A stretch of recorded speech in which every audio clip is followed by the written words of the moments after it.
Les damos la bienvenida a su tiempo devocional Palabra y Café, el aroma de la palabra del Señor en nuestros corazones, fortaleciendo nuestra fe.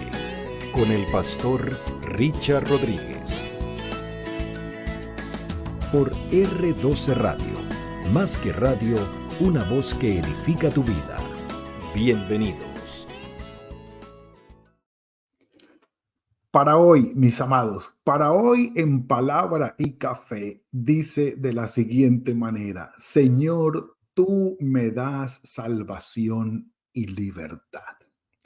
En nuestra nueva temporada, A ti cantaré mientras viva, estamos revisando los cánticos de la Biblia, cánticos expuestos allí o puestos por los escritores sagrados explícitamente como cánticos, como canciones, obvio, registrado solamente en la parte del contenido, la letra, lo escrito, el poema como tal, pero lamentablemente no tenemos la melodía, no sabemos cómo iba las entonaciones y el cántico en realidad, pero por supuesto que tenemos, aparte de que tenemos el contenido, la profundidad teológica que ello enseña y cómo la gran mayoría de estos cánticos, por supuesto, se refieren a lo que Dios es y a lo que Dios hace, cómo Él se manifiesta. Y digo la gran mayoría porque hay algunos que no tienen nada que ver con esto,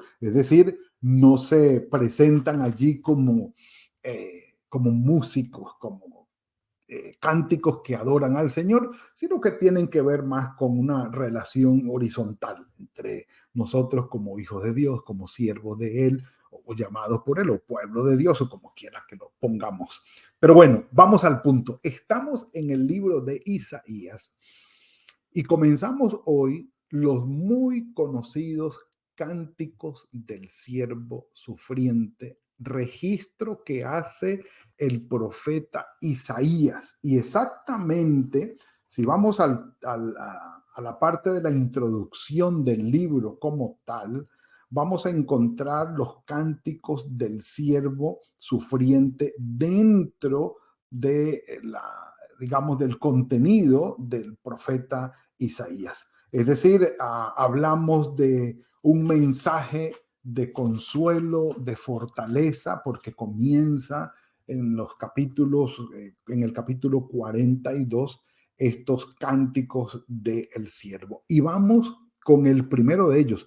Ya en algunos de ellos tuvimos una revisión anteriormente, aquí me aparece incluso del año pasado, de diciembre del año pasado, que tuvimos un palabra y café acerca del capítulo 42 del libro de Isaías. Así que los invito, vamos, capítulo 42 del libro de Isaías, y vamos a revisar el primero de los cánticos del siervo sufriente. Venga, mientras llegan ustedes, un café por eso.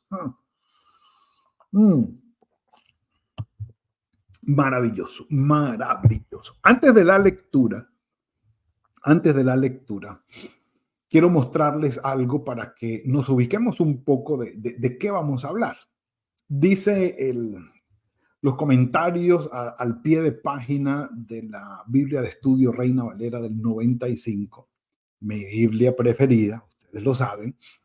Dice que Isaías 42 del 1 al 7, aunque la porción va hasta el 8-9, hasta el versículo 9 también, los dos últimos, pero no son considerados esos dos versículos como parte exclusiva del cántico, sino hasta el 7 nada más. Pero ya los comentaremos rápidamente. Isaías 42 del 1 al 7 dice: este es el primero de los 4 poemas designados habitualmente como cantos del siervo sufriente. El siervo porque sería la primera pregunta, bueno, ¿y quién es el siervo? El siervo es descrito como un profeta elegido y llamado por el Señor, colmado de su espíritu y enviado a cumplir una misión en beneficio no solo del pueblo de Israel, sino de todas las naciones. Y además, para llevar a cabo su misión, este profeta debe afrontar muchos padecimientos, pero el Señor lo sostiene con su poder y al final lo eleva a una dignidad tal que provoca la admiración de reyes y naciones. El Nuevo Testamento, que por supuesto es de nuestro interés, cita repetidamente estos cantos del siervo sufriente y los interpreta como una anticipación profética de la persona y la obra de nuestro Señor Jesucristo. Mateo 8, 17, Hechos 8, 32 al 33 y Romanos capítulo 15, versículo 21. Mis amados, estos cánticos del siervo sufriente registrados por Isaías, que también el siervo se ve como el pueblo. Dice en los capítulos 45 al 55, ese título también se aplica con frecuencia al pueblo de Israel. Claro, haciendo una hermenéutica, una interpretación basado solamente en el Antiguo Testamento y enfocados en el profeta Isaías y el contexto histórico del pueblo de Israel que abarca el profeta Isaías, tendríamos que decir, sí, el siervo sufriente es el pueblo. Pero hay unas características que definitivamente el pueblo no las cumple. El pueblo como tal. Y tienen que ver con el cumplimiento mesiánico de este primer cántico, por lo menos de este primer cántico. Pero vamos a la materia. Dice, este es mi siervo, miren el perfil, este es mi siervo. El siervo podría ser un rey, un profeta, algún enviado del Señor, un juez, hablando de los jueces de Israel, de Sansón, de Jefté, de Débora, de todos estos jueces que gobernaron, o profetas y sacerdotes como el mismo Samuel, siervo del Señor, y profetas que fueron Elías, el mismo, ¿cómo se llama? Eliseo y todos siervos del Señor, es decir, enviados por el Señor con una misión específica que involucraba la gran dificultad de ser rechazados, de no ser aceptados por el pueblo, ni que les creyeran, eso era cierto. Pero el Eved Adonai, el siervo del Señor, era aquel enviado por él con una misión específica. El siervo, este es mi siervo, dice, yo lo sostendré, mi escogido, en quien mi alma tiene contentamiento. ¿De quién se acuerdan? ¿De quién se acuerdan de esta frase? ¿Sí? He puesto sobre él mi espíritu y además dice, él traerá justicia a las naciones. Justicia que se basa en la verdad, no en la espada para hacer cumplir la ley del Señor a sangre y fuego y a brazo partido, sino con la ejecución de la verdad, entendiendo ya el contexto, puesto esa verdad en un corazón nuevo. Les daré un nuevo corazón, escribiré mi voluntad en sus corazones, les daré mi espíritu y de ahí la cosa va a cambiar totalmente. Mire lo que dice en el versículo 2.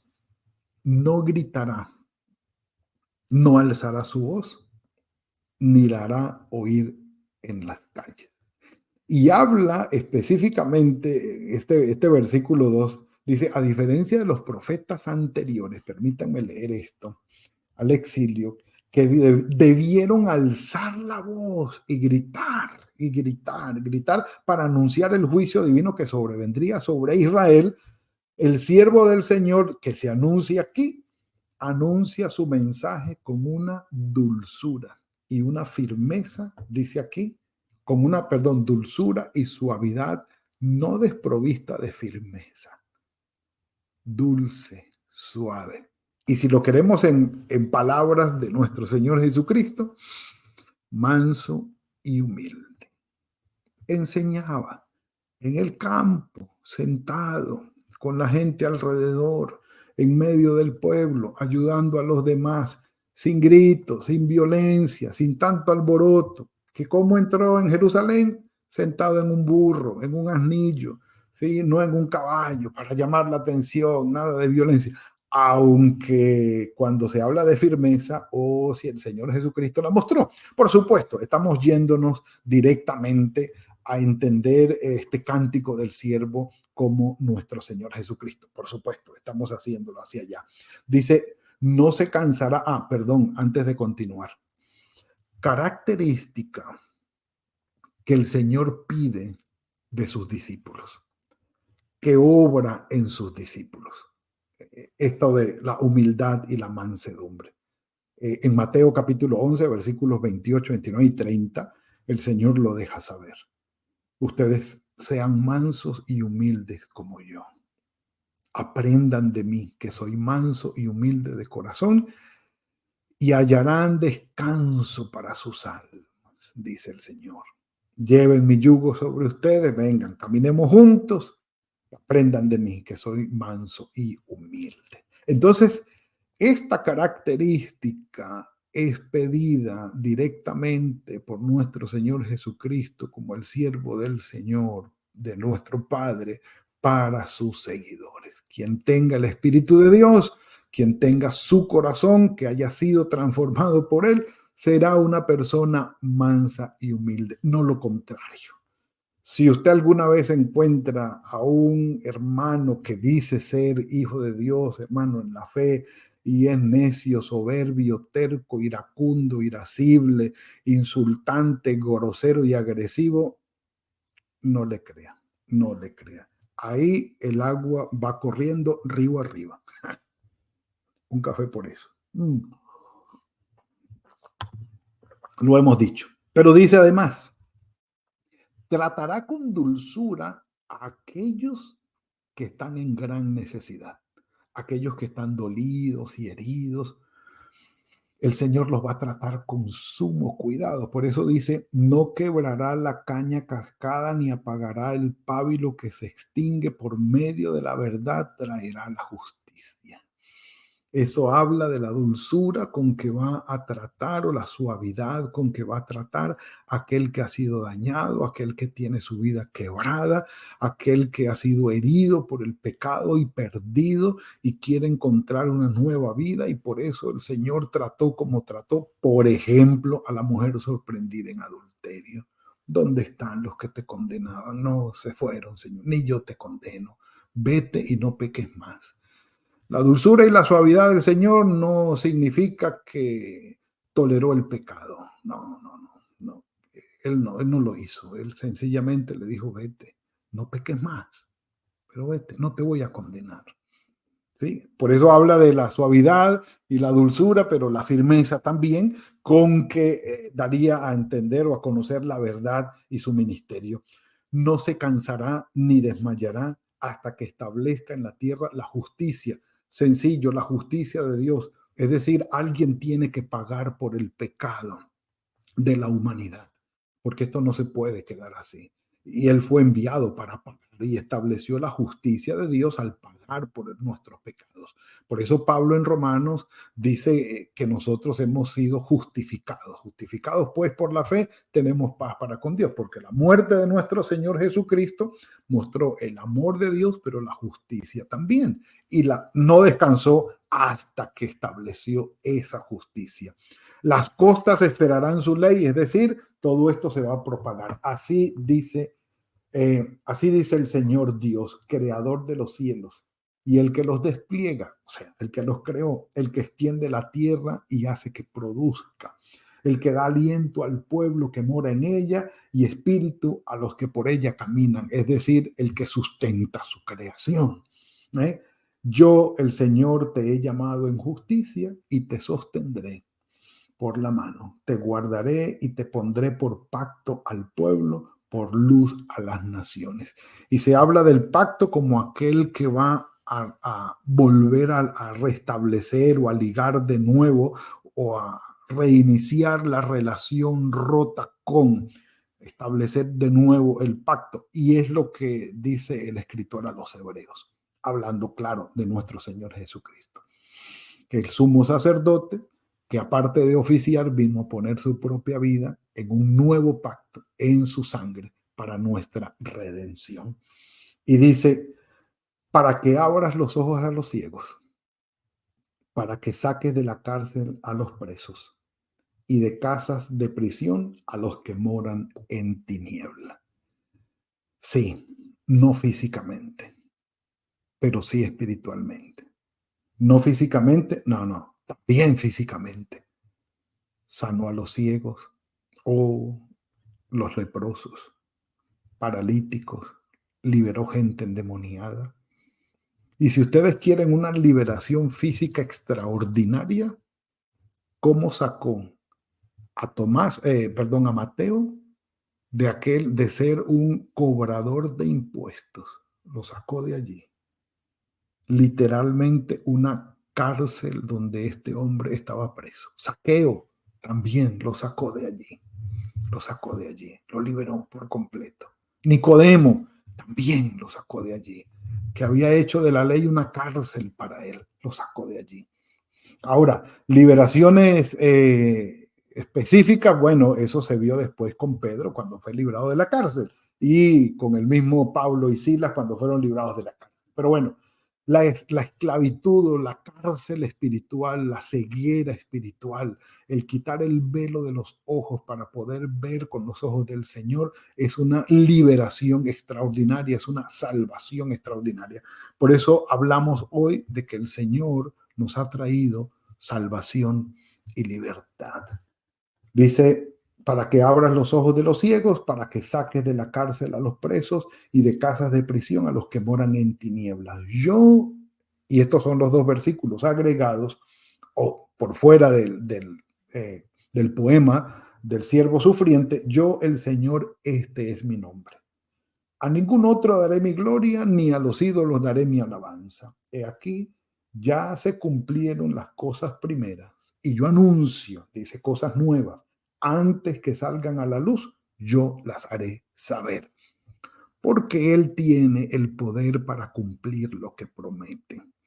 Por eso Él anuncia antes de que suceda, porque puede hacerlo. Y es la gran diferencia entre el Dios verdadero y los dioses falsos. El Señor promete y cumple. Él no va a mentir. Hermanos, el siervo sufriente, por supuesto, nos lleva a nuestro Señor Jesucristo. En Lucas capítulo 4, cuando nuestro Señor Jesucristo en Nazaret va a la sinagoga, donde se había criado, donde estaban todos los que lo conocían, y sentado y el presidente de la sinagoga le dio el libro para leer y abrió el rollo y salió, por suerte, de alguna manera decirlo, el texto de Isaías 61, que es un paralelo, por supuesto, de lo que acabamos de leer, de Isaías 42. El Espíritu del Señor está sobre mí, por cuanto me ha ungido para dar buenas nuevas a los pobres. Lucas capítulo 4, versículo 18. Me ha enviado a sanar a los quebrantados de corazón, a pregonar libertad a los cautivos y vista a los ciegos, a poner en libertad a los oprimidos, a predicar el año agradable del Señor. No es solo esto. Dice el texto, enrollando el libro, lo dio al ministro y se sentó. Y los ojos de todos estaban en la sinagoga, estaban fijos sobre él.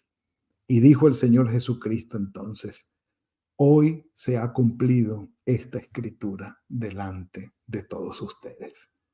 Y todos daban buen testimonio de él y estaban maravillados de las palabras de gracia que decía, que salían de su boca, pero había otros que decían, bueno, ¿y este no es el hijo de José? Como quien dice, ¿de dónde sale con estas cosas? ¿Y este quién es? Y él les dice, bueno, seguro ustedes me van a decir, médico, cúrate a ti mismo. No hay profeta sin honra, sino en su propia tierra. Y cuando les dijo esto y otras cosas más, casi lo apedrean. Y comienza con esto el Señor, su ministerio, demostrando que él, en este primer cántico del siervo, era el siervo sufriente del Señor, enviado para traernos salvación y libertad. No hay salvación ni libertad verdadera en otra persona, solo en nuestro Señor Jesucristo. de la vida pecaminosa y del efecto del pecado, del mundo y del enemigo. Nadie puede librarnos. Solo nuestro Señor puede darnos libertad, salvación y una vida con sentido y con propósito, no solo presente, sino eterno. Acojámonos a Él y que este cántico de siervo, esta canción, traiga en nuestra vida o a nuestras vidas salvación y libertad. Padre, gracias por esto que nos has regalado hoy. Nos has dado libertad y salvación y sigues dándonosla, Señor, a través de tu Espíritu Santo. Tu misericordia se muestra sobre nosotros día a día, pero permítenos también ser siervos tuyos en tus manos para llevar este mensaje de salvación y de libertad a muchos que en verdad lo necesitan y tienen su corazón dispuesto para recibirlo. Señor, los dejamos en tus manos. También estamos en tus manos y cumple en nosotros tu voluntad, tus planes y propósitos. El resto del día, Padre, está en tus manos. Guárdanos, ayúdanos, bendícenos, que podamos trabajar con tu bendición y cuidado. Y Señor, el resto del día y el día de mañana está en tus manos. En el nombre de tu Hijo Jesucristo. Amén y amén. Mis amados, tiempo faltaría. Ha sido la entrega de hoy. Espero que tengan un muy buen día. Que el Señor los bendiga, los guarde, que haga fructífero el trabajo de sus manos. Y nos veremos mañana, si el Señor lo permite, en otro tiempo de palabra y café. Que el Señor los bendiga. Gracias por compartir con nosotros este espacio de palabra y café. Hasta una próxima oportunidad por R12 Radio. Más que radio, una voz que edifica tu vida. Que Dios les bendiga.